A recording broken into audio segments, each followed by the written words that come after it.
Anybody starting a business, I'm here to tell you, you must do a business plan. Some people say should. Some people say you do it if you're going to go for a loan. You must have a business plan. Okay? I have counseled about 500-600 clients over the past 10 years. You must have a business plan. All right? So what is the business plan?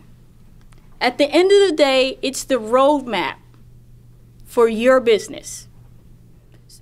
It's just itemizing all the steps and all the what ifs for your business to succeed. Okay?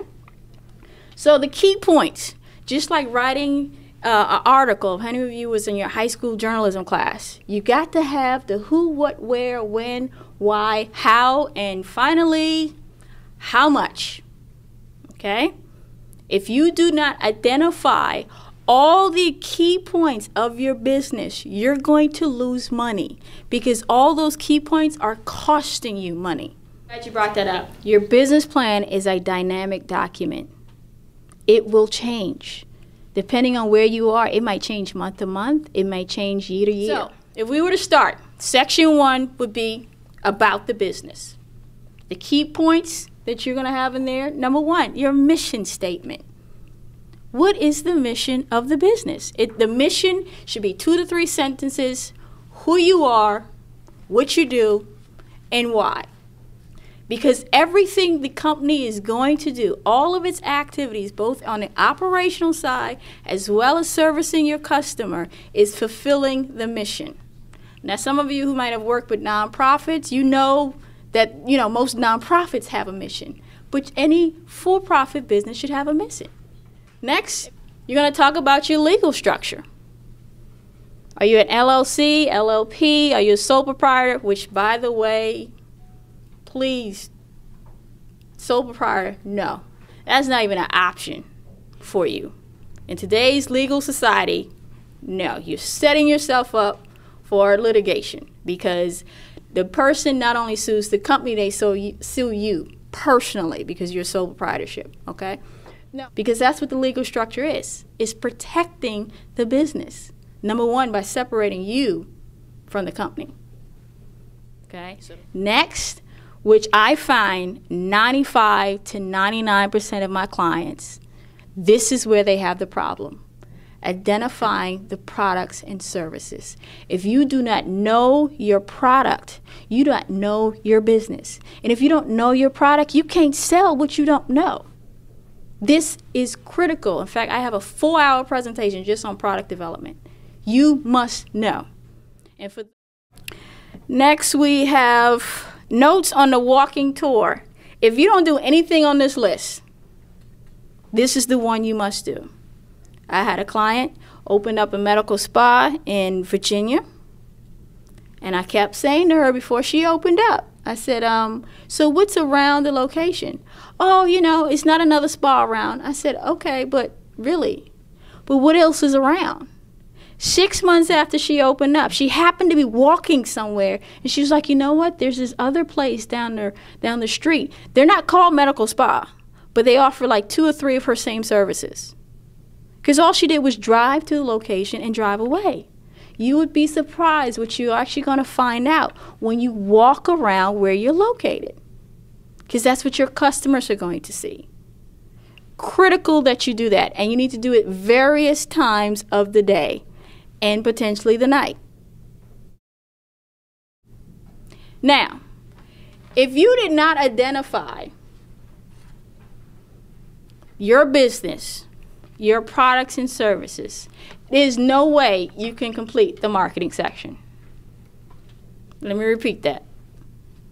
In a nutshell, if you didn't do section 1, you can't do section 2. So, just like the location analysis, in the marketing section, you can do a competitor analysis. Because once you know your customer, you then figure out who else is selling to that same market. And you have indirect. Direct are those that are just like you, same size company with either same or similar products.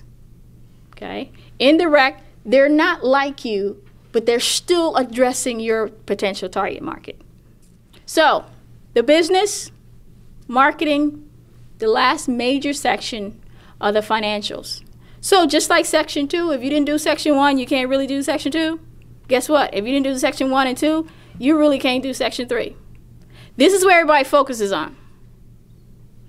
But I want you to think about it like this. Section 1 and 2 are the narrative to set up the financial presentation. Because if in Section 1 you identify all the costs associated, Section 3 is just the numerical representation of what you presented in the first two sections. So, in a nutshell, there are 3 financial documents you need to know. 3. Anything outside of that is a derivative of these or a combination of information from these 3 documents. Okay? You have the cash flow statement. If you don't do anything else, you need to do a cash flow statement. Okay? It identifies all sources of money coming into the business, usually on a month-to-month type basis, and all sources of money going out of the business. All in, all out. So all in is the bank loan, it's your savings account, whatever your husband put in and what your mother gave you to start up, you know, all sources and including the sales every month. And then everything that's going out, the advertising, the rent, salaries, taxes, postage. Because when I look at a cash flow statement, I get the idea how you're managing your money. Next, you have the income statement. Here, you're identifying monies that's coming into the business, but only from the revenue, only from sales. And then you're comparing it against the cost of goods, meaning the expenses associated with making the product and service. Remember in Section 1 where I said you had to identify all the little steps in producing your products from raw materials to finished product? If you didn't identify all those steps, you're going to leave something out under the cost of goods. And there are certain percentages your revenue should be over your cost of goods. And it varies by industry. And all the banks, they have these really thick books that tell them this is what they do. They look up for a company of your size, your location, your product type, where should you fall? So it gives you an idea how much your money you're spending just to make the product. And then you subtract the gross profit from the operating expenses, meaning all the rest of the expenses that you have to pay just to keep the business afloat. So that's the salaries, that's the web's hosting, that's the email server, all that stuff, the telephone, because no matter if you don't have any customers, those things need to be paid. Lastly is the balance sheet.